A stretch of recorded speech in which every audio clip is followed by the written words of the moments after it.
it's Peter, and welcome today, Monday, Tuesday, Wednesday, Thursday, 5 of Booktube-A-Thon. Okay, you guys, so it's so funny because I was texting my husband, and he was like, he has some plans tonight. He was like, what are you doing tonight? And I was like, I have an appointment at 5, and then I'm home, and then I'm done for the whole week. And he's like, but what are you doing tonight? And I was like, well, I'm gonna read, LOL. And he was like, are you over it yet? And I was like, absolutely not. Like, I'm totally enjoying this. And it's so funny because at the beginning of the week, I kind of had this thing that I was going through where I was like, you guys know I talked about this. I was kind of like, I don't know, is this corny? Am I too old for this or whatever? And screw it, you guys. I have had so much fun doing this. And I actually want to talk about Booktube in a second and kind of my joining Booktube and things like that. But first I want to get to where am I at in all of these books. So let's just do a recap real quick, all right? So you know I finished Me and Earl and the Dying Girl. If you want to know my thoughts on it, you can look at my previous days. I finished A Single Man, and you can see those. I'll probably do a full review on this, but you can see what I had to say about that in my previous days' videos. And then last night, you guys, I finished Jaws. Oh my God. Ow! Oh, it was so good, you guys. And I said this in a lot of previous videos, but it's totally not like, okay, scratch that. It is the Jaws of if you've seen the movie, all right? Which has terrified me since I was a little kid. I've talked about that on here. I'm not gonna talk about it again. It's kind of the same characters, like Brody, the police chief, his wife, all those kinds of people, Quint. It's all the same players, kind of. There's a few additional main players, but there's two major subplots, and it's really, number one is a romantic subplot, and number two is why they're so worried about closing the beaches and things like that. And it goes in depth in here about why that is, and summer towns and things like that. And then the character of Ellen, who is Brody's wife, if you remember, if you've watched the movies like I have, like, you guys, come on now, have you watched all of the Jaws? She's like in every single last one of them till like 5, I think. Is there 5 Jaws? No, I think it only goes to like 3 or 4, where she's in the Bahamas and it's like chased her down there. But anyway, yeah, so she's like, shoot the mother.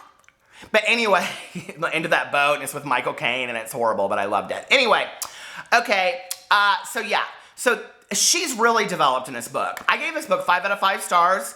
I absolutely loved it. I would recommend it to anybody, any age. Although it's more of an adult book, I think it's very, very scary, but about halfway through the book, it switches and it becomes more about the subplots.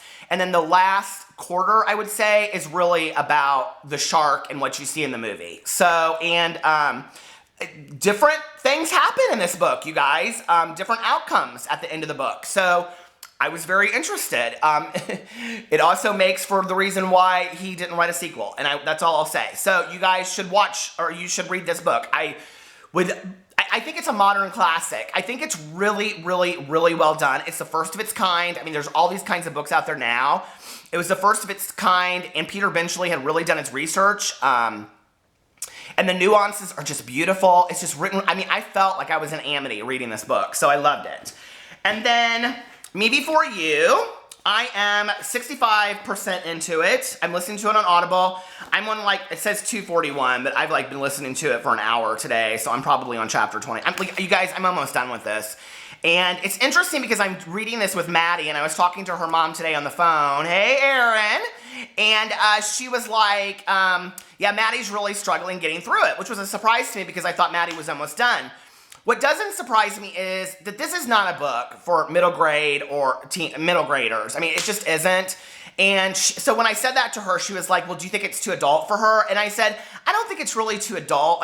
Like there's no, like, you know, pronounced sex or acts or anything like that. It's just the concepts and the emotions I think you might struggle with at 12 years old. So anyway, and she was like, well, I told Maddie if she didn't want to finish it, she didn't have to finish it, and she should just be honest in the video. And I said, absolutely. So we'll see what Maddie's thoughts are. We're going to do the video either, I think we decided on either Sunday of this weekend or Thursday. So you guys stay tuned for that. And then we're going to pick something.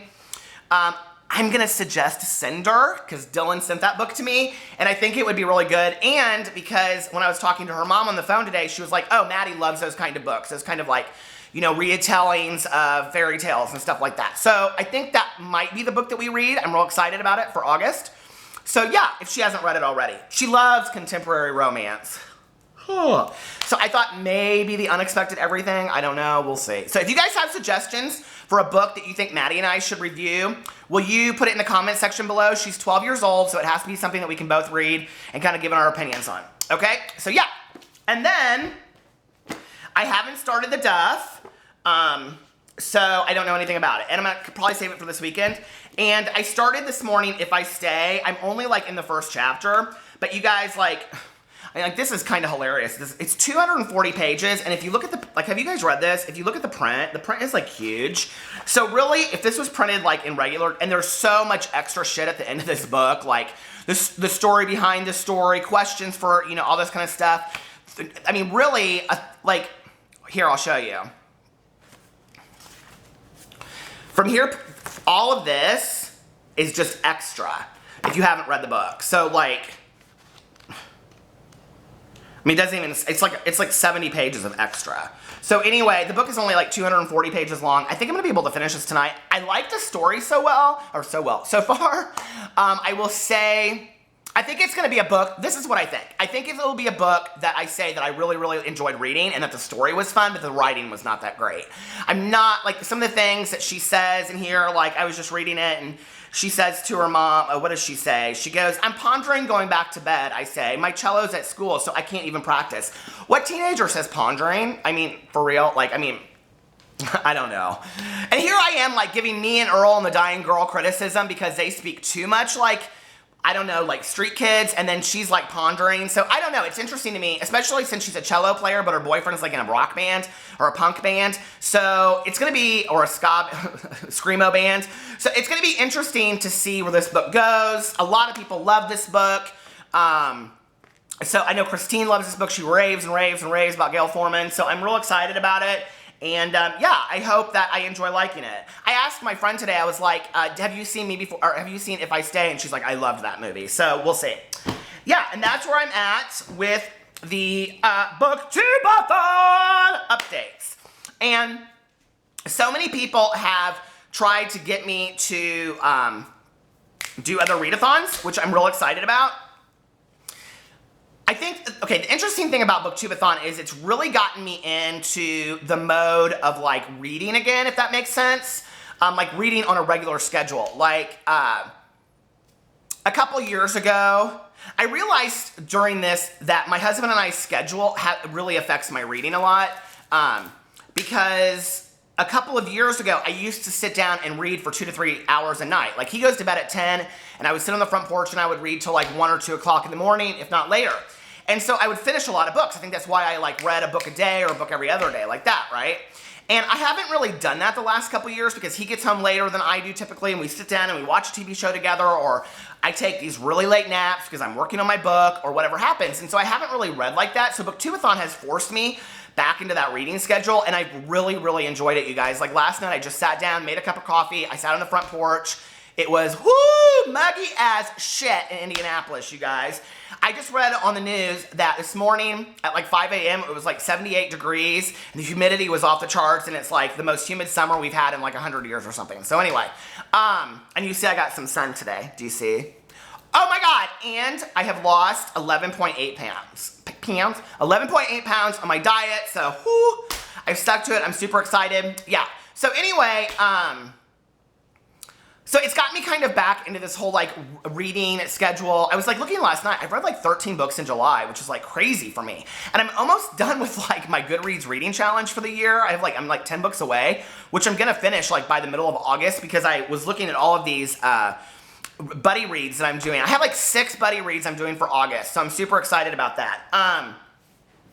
Yeah, but I was gonna talk about being on BookTube a little bit. It's interesting because so when I decided to make this channel, it was kind of at a point in my life where I felt personally very stuck. And, I've always been that person, even when I was a kid, that doesn't know what my next move is gonna make, or let's say if I'm okay, I'm gonna build a fort, and then a lot of kids build a fort and then play in the fort. I build a fort, and then when the fort's done, I'm bored, and then I need to move on to something else. And so then I would, it's always like this. I wrote my book and then it got published and then I was okay, done, next. And, hold on a second. Whew. And so honestly, going into this, I was a little apprehensive about that. You know, I'm a big believer that you have one life and you ought to make the most of it, and you got to live fully. When my mom passed away, she passed away 8 years ago, this past May. And when she passed away, I had this acknowledgement in the hospital room that, and she'd been sick for a while, that like, you know, life is very, very short. And you're born, you live, and you die. And what you put in the middle of it is your own, to own. And so if other people have lives that you want, that you need to own that responsibility and go out there and do something with it and make the most out of your life. I mean, I don't care if that's starting a garden or starting a booktube channel or being an actress or an actor or wanting to be on Broadway at 50 or whatever, you know. And I loved that a couple years ago, there were like several actors that had never been actors and just kind of got picked off the street. And I know the guy, one of them was, oh shoot, that movie that was nominated for an Oscar, The Beast of the Southern, something like that. It was about New Orleans. It was very depressing. So anyway, that these people just became actors at like late in age and then got nominated for Oscars and things like that. And I always think that's so cool when that happens. And, you know, I read a lot of books by the same authors, and I always tend to go to their Wikipedia page and see like when they first published their first book, because I feel like, am I too late? Those kinds of things. And anyway, Booktube has made me just feel so included in no matter what the age, and people are so encouraging. And I know I've said this a lot, but it's really weird because like in a strange kind of way, like I found my place. I don't know if that makes sense. Like, you know, I know there's people that don't love me on Booktube, and that's okay. Like, there's people that I don't necessarily love or go to their channel, and that's okay. It's not like I don't like them as people. I don't know them as people. You know, it's just that there's something about their being or their reviews or something that I don't enjoy, so I don't go to them. But then there are other people that like I absolutely can't wait to get up and like look at their reviews and things like that. And it's interesting because every day there's like, I mean, I go through a lot, you guys, on my feed, on YouTube, on my phone. I just go through it. If it's a video that I want to see, I watch it. But there's a lot of people that I go to like on a daily basis. And so let me just tell you. Okay, so Joseph at The Boy Who Cried Books. He hasn't put up a video for a while, but he needs to. RJ at RJ Reads. Connor O'Brien, who puts up videos all the time, so thank you, Connor. Lainey at Ginger Reads Lainey. She's moving, but she said after that she can put up videos because I've been waiting. Brandon the Book Addict. You know, Natashopoulos, Jesse the Reader, like those bigger time ones, but then there's a lot of smaller ones too that I love. Simon at Savage Reads, Adam at Mentamori, Rachel at Reader on the Right. You know, there's like probably 10 people that I go to, and I'm God, you guys. Marie Berg, she hasn't posted any for a while. Marie, you've been commenting on my videos, but you haven't made a video. There's just like all these videos, and I feel like in a weird way, like those people are kind of like my extended friends. Casey at Casey Reads, whatever. So yeah, she and I become real close recently. And then I met, of course, Philippe at the YA Reader, if I didn't already mention him. And Bob or Rob at Bob's and Books. And who else? There's one more. Nathan at Nathan James. You guys, there's so many. And I just like, I go through and I see like how they posted a video today. And, because I post so many videos. My friend was like, I can't keep up with your videos, Peter. I was like, I know. But anyway, I'm sorry. I really make videos because I enjoy sitting here and talking to the camera and making videos, you guys. It's not really because I'm like, don't get me wrong, like I love when people subscribe to my channel. I mean, it means the world to me, but it's not like that's why I do it or I do it for any other benefit other than I just kind of like sitting here talking to nobody. And then it's weird because now I feel like I'm talking to somebody and I feel part of the community, and it's really, really awesome, and people have been so welcoming. I'm going to do a video on sponsored videos and paid reviews, and I've reached out to some people in the community who I'm not going to mention, but some of them are bigger, some of them aren't as big, and some of them are huge, and they have been all so awesome to me, you guys, as far as like, oh, no problem, thanks for asking, let me give you some advice, blah, blah, blah, and all that kind of stuff. And anything that I reach out to and ask somebody, they're so helpful for it. And if that hasn't been your experience, I apologize, but that's been my experience. And I just think it's so, so cool, and I've met so many people, and so I've kind of found my place on Booktube, and I think, you know, like, how awesome is that at 44 years old, I found a new community that I can be part of, and so thank you. I appreciate that. You know, I look forward to coming home and making videos every day, and reading, and hearing about new books, and getting excited about books, and where else in the world can you sit down and just watch video after video about books? I mean, you know, or talk to people about books. So I think it's incredible. But anyway, that's all I got going on for today. Follow me on Snapchat, Instagram, Twitter, all that stuff. And I will make a video for day 6 tomorrow. I love you guys. I say that every video, but I do. And I'll talk to you later. Bye.